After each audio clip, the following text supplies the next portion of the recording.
Da venerdì 9 agosto costringere al matrimonio in Italia o all'estero una persona minorenne per la legge sarà un delitto, un crimine. Le pene vanno da 2 a 7 anni di carcere se la bambina ha meno di 14 anni, da 1 a 5 anni se ne ha di più.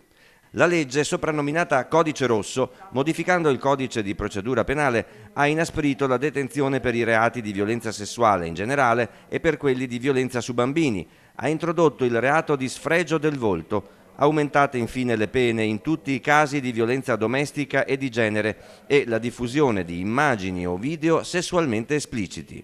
Dopo 9 anni di lotta spietata, finalmente il 9 agosto entra una legge che fa parte della nostra civiltà. Noi non diciamo chi ha vinto la civiltà. A noi interessa questo, salvare 4.000 bambine che ogni anno venivano portate dall'Italia verso i paesi da cui provenivano i loro genitori. A noi interessa salvare l'innocenza. Secondo l'associazione Neda Day potrebbero essere 4.000 oggi in Italia le spose bambine, portate contro la loro volontà nel paese di origine dei genitori a sposarsi minorenni.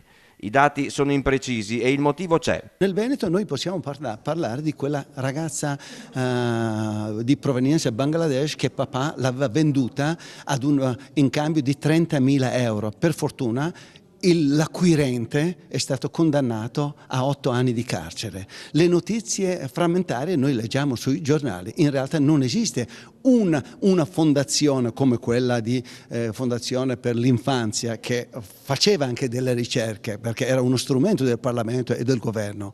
Loro facevano però da parecchi anni che non lo fanno. Ora la legge va fatta conoscere agli immigrati, in particolare musulmani, nei loro centri culturali e nelle scuole dei loro figli. La legge è stata presentata dal ministro Stefani, dal segretario vicentino del Carroccio Celebron e dal parlamentare Comencini.